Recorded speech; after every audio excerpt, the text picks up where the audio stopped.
नमस्कार दोस्तों। हम प्रेमचंद के उपन्यास गोदान की चर्चा कर रहे थे। पिछली 5 सीरीज में हमने गोदान के कथानक को जाना, उसके किस तरह वो कथानक आगे बढ़ता है उसके बारे में विस्तृत जानकारी हमने पिछले 5 सीरीज में प्राप्त की। अब कथानक के बाद में उसके जो मुख्य किरदार हैं उपन्यास के अंदर, उनके बारे में अब चर्चा करेंगे। गोदान का जो मुख्य किरदार है होरी, आज हम होरी के चरित्र चित्रण के बारे में चर्चा करते हैं। प्रेमचंद ने जितने भी उपन्यास लिखे उन सभी उपन्यासों में इस पात्र का सर्वोच्च पद का अधिकारी ये पात्र बनता है। अब तक के जितने भी उपन्यास लिखे प्रेमचंद जी ने, साथ ही ये भारतीय उस समय के परिप्रेक्ष्य में ये भारतीय कृषकों का एक प्रतिनिधि चरित्र भी उभर करके सामने आता है। कुछ विद्वान होरी को प्रेमचंद का निजी आत्मीय स्वरूप मानते हैं, लेकिन ये निजी आत्मीय स्वरूप तभी सार्थक होगा कि इस उपन्यास का एक पात्र मिस्टर मेहता, प्रोफेसर मेहता, जो शहरी सभ्यता को प्रदर्शित करता है, और दूसरा पात्र होरी जो ग्रामीण परिवेश को प्रदर्शित करता है। इन दोनों पात्रों को अगर मिला दिया जाए तो ये मान सकते हैं कि मेहता के अंदर प्रेमचंद जी ने अपने विचार डाले हैं और होरी के बराबर कठिन परिश्रम उन्होंने किया है। तब जाकर के प्रेमचंद एक पूर्ण किरदार के रूप में सामने आ सकते हैं। होरी एक छोटा जमींदार है, 5 बीघा जमीन का मालिक, छोटी सी आय, और उस छोटी सी आय के अंतर्गत अपने बड़ा से परिवार का पालन पोषण करना, जिस परिवार में खुद स्वयं, अपनी पत्नी, एक बेटा और 2 बेटियां हैं, उस 5 बीघा जमीन के साथ में उनका पालन पोषण करने की जिम्मेदारी भी होरी के ऊपर है।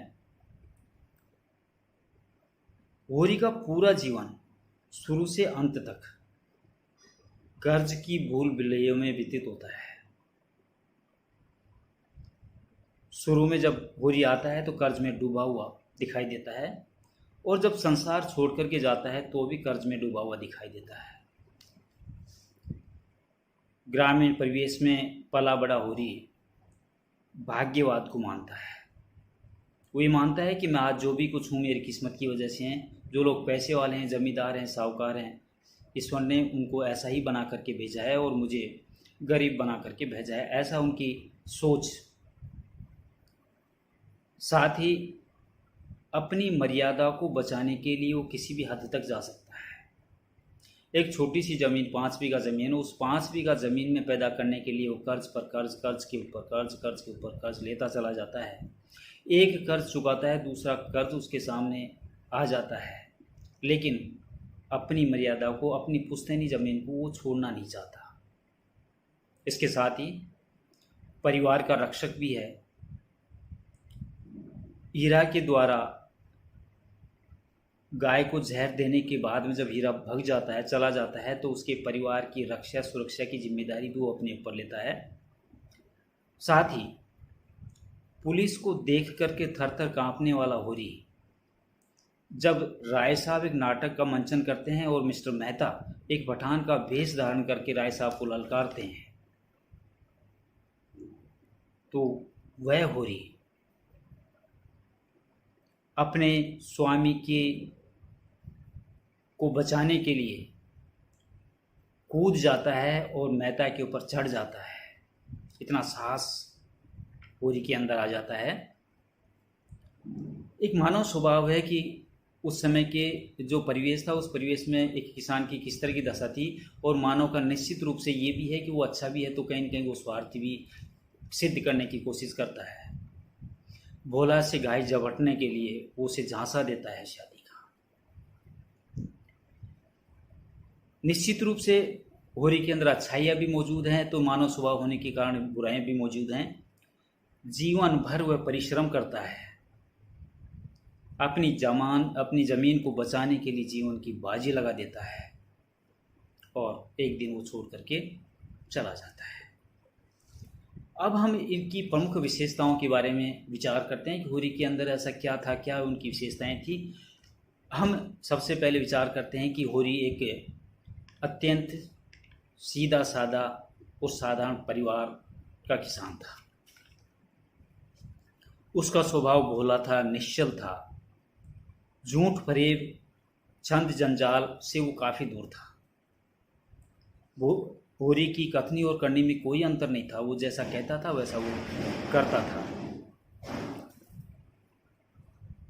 स्वार्थ के लिए थोड़ा बहुत वो झूठ बोल देता, जैसे कि गाय लाने के लिए भोला से उस शादी की बात चला देता है, वो भोला गाय दे देता है, लेकिन मन का खराब नहीं था। वो गाय ले जरूर आता है, लेकिन उसका कर्जा चुकाने की वो सोचता है और चुकाता है। मानव मात्र के लिए सहानुभूति उसके हृदय के अंदर मौजूद है। जुनिया का प्रकरण, जब जुनिया घर आती है तो उसको वो रख लेता है। सिलिया जब आती है तो सिलिया को वो रख लेता है।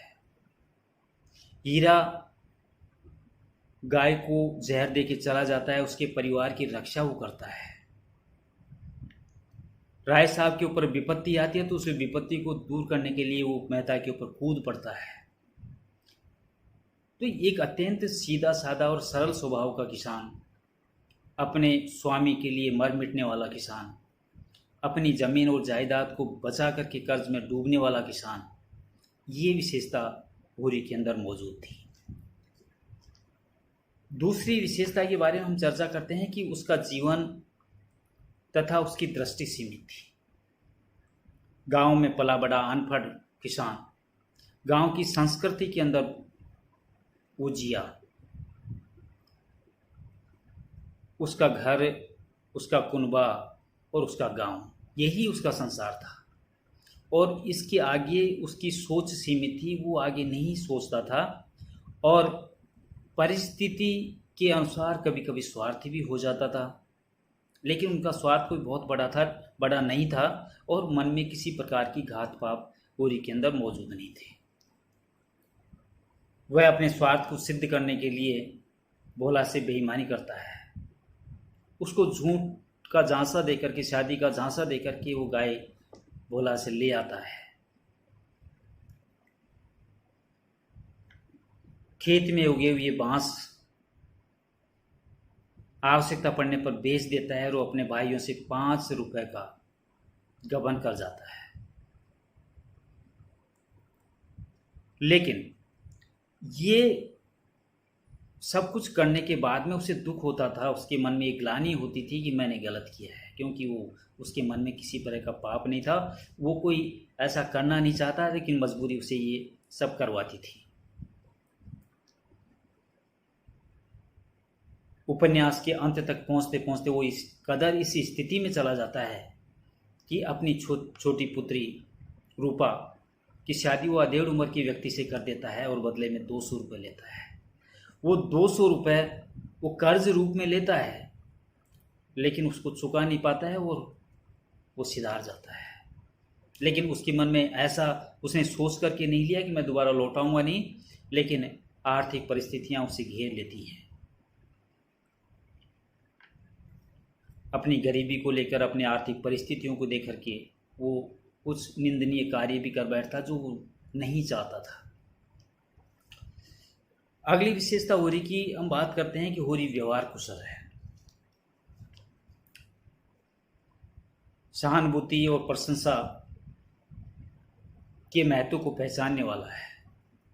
वो राय साहब के पास इसलिए जाता है कि राय साहब जब मुसीबत आती है तो उसकी मदद करते हैं। वो कहता है कि आज अपने परिवार को जब बैठता है, परिवार जब उसे लड़ता है कि तुम राय साहब के पास क्यों जाते हो, तो वो कहता है कि आज हम जो कुछ भी हैं इन लोगों की मेहरबानी की वजह से है।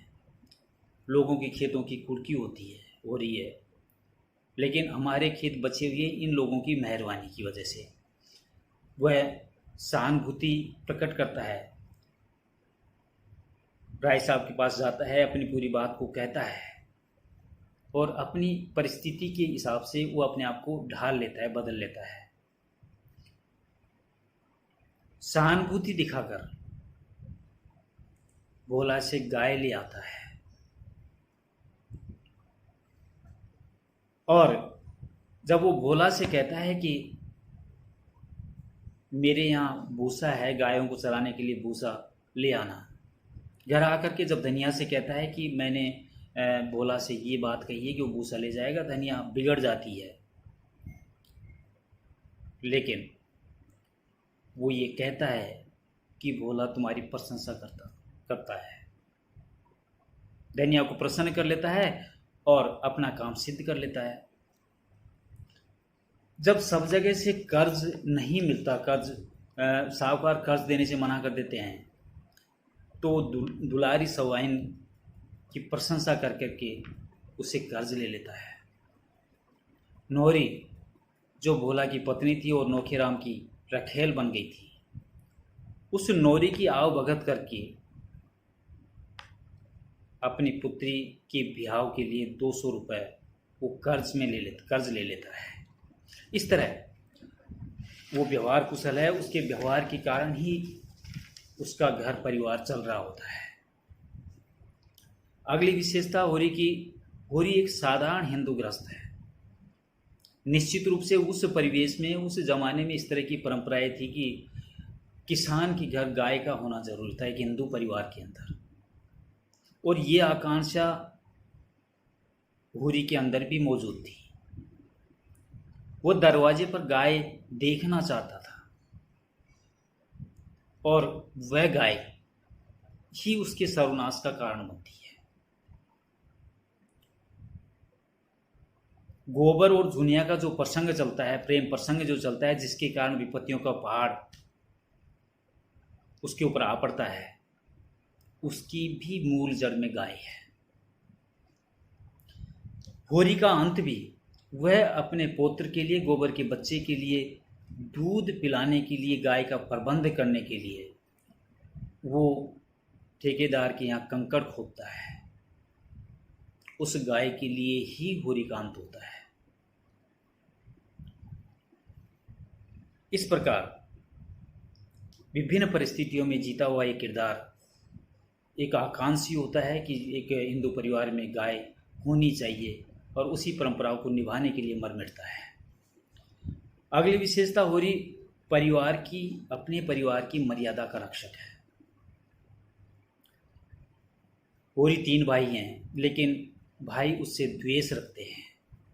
लेकिन होरी भाइयों को अपना परिवार का हिस्सा मानता है, और जब दमड़ी बसोड़ नाम की व्यक्ति ने हीरा की पत्नी पुनिया को अपशब्द कहे, बड़े होने के नाते होरी को गुस्सा आ गया और उसे लात मारता है।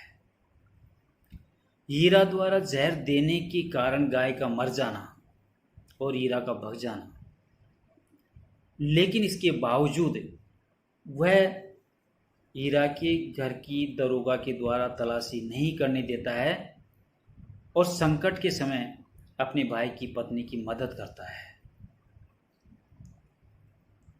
जब अपने भाई की पत्नी की मदद करता है तो धनिया नाराज हो जाती है, वो नहीं करने देती। लेकिन परिवार का पारखी होरी धनिया को साफ कह देता है कि मैं अपने परिवार की मदद करूंगा, चाहे मुझे इसके लिए तुमसे संबंध क्यों नहीं तोड़ना पड़े। होरी अपनी पैतृक संपत्ति का रक्षक भी है। 5 बीघा जमीन, जीवन भर कर्ज और अंत तक उस जमीन की सुरक्षा, ये होरी के जीवन का बहुत बड़ा पैमाना है। मजदूरी को अपमान समझता है, वो किसी की मजदूरी नहीं करना चाहता है, चाहे बेशक वो कर्ज में डूब जाए। अपनी मर्यादा की रक्षा के लिए वो जीवन भर उलझता रहता है, कर्ज पर कर्ज लेता रहता है और लेकिन अपनी ज़मीन को, अपनी जायदाद को बचाए रखता है। एक कर्ज में डूबा हुआ हिम्मत वाला किसान जो अंत में अपने आप को खो देता है लेकिन अपनी जायदाद को जाने नहीं देता है। अगली विशेषता, होरी बिरादरी को मान्यता देता है। ये उसकी विशेषता भी है और ये उसकी कमजोरी भी है। जब जुनिया होरी के घर आती है, 5 महीने का गर्भ लेकर के होरी उसको अपने घर में रख लेता है। परिणाम ये होता है कि पंचायत के द्वारा दंड दिया जाता है, 100 रुपये नगद और 30 मण अनाज, और उसको औखा पानी बंद कर दिया जाता है। उस समय परिस्थिति ऐसी थी कि हुक्का पानी बंद करना एक बहुत बड़ी सजा होती थी एक किसान के लिए। अपने परिवार को वो अलग थलग हो जाता था परिवार से। होरी ये नहीं चाहता था। वो अपना सब कुछ दांव पर लगा करके हुक्का पानी खुलवाता है और 30 मण अनाज और 100 रुपये पूरे नहीं होने के कारण अपने घर को भी वो गिरवी रख देता है 80 रुपये में। लेकिन कुल की मर्यादा, अपनी मर्यादा को बनाए रखने में सक्षम होता है। प्राचीन संस्कारों का प्रभाव होरी के ऊपर पूरी तरह से है, क्योंकि वो गांव में बड़ा पला जन्म लिया है। भाग्यवाद को निश्चित रूप से मानता है। उसको ये लगता है कि जिनके पास पैसा है वो भाग्य की धनी है और भगवान ने मुझे इस तरह का ही बना करके भेजा है। लेकिन उपन्यास के अंत तक आते आते होरी को इस बात की समझ लग जाती है कि वो गलत सोचता है। वो एक मंदिर में आरती हो रही होती है और होरी वहाँ पहुँच जाता है। आरती में डालने के लिए होरी के पास 1 रुपये नहीं होता है। एक बार तो वो सोचता है कि मेरे पास रुपए नहीं है, मैं आरती लेकर के कैसे ले सकता हूँ। लेकिन फिर उसका मन झकझोरता है और वो कहता है, पैसे के लिए मैं आरती का सुख क्यों त्यागूं, और वो आरती ले लेता है। काश होरी को ये बात पहले समझ आती तो शायद उसकी ये दुर्गति नहीं होती। अगली विशेषता होरी की, वह धार्मिक विश्वासों में पूर्ण आस्था रखता है। होरी अनपढ़ होने के कारण समाज की जो कर्णधार है, साहूकार और जमींदार, पंडित, जिन्होंने समाज की एक रूपरेखा तैयार की है और उस रूपरेखा में अपने आप को उन्होंने बड़ा माना है और जमींदारों को या किसानों को उन्होंने छोटा माना है। और धार्मिक विश्वास और धार्मिक पाखंड और धार्मिक अंधविश्वास सारे उन्हीं के द्वारा गढ़े गए हैं। होरी भाग्यवाद के साथ कर्मवाद को मानता है। वह मानता है कि ब्राह्मणों को इसीलिए पैदा किया गया है। ब्राह्मण चाहे लाख अन्याय करें लेकिन ब्राह्मण का 1 पैसा नहीं खाया जाएगा, और इसलिए वो माता दिन जो साहूकार है 30 रुपये कर्जा लेता है, लेकिन 200 रुपये इसलिए चुकाता है कि इसका 1 पैसा भी हड्डी फोड़ करके निकल जाएगा। भगवान मुझे कभी माफ़ नहीं करेगा, क्योंकि उस जमाने में इस तरह की प्रपंच पैदा कर दिए गए थे कि ब्राह्मण ही सर्वोपरि होता है और ब्राह्मण जो भी करता है ब्राह्मण के द्वारा ली हुई चीज़ वापस लौटानी पड़ती है, नहीं तो वो नरक का भागी होता है। इस तरह का प्रपंच उस समय उस जमाने में मौजूद था। और एक ईमानदार व्यक्ति भी है। वह दाता दिन जो 30 रुपये को 200 रुपये बताता है तो उसकी पाई पाई चुकाता है। दूसरा, जब बिरादरी ने या पंचों ने मिलकर के उसके ऊपर दंड लगाते हैं कि 100 रुपये जुर्माना नगद और 30 मण अनाज।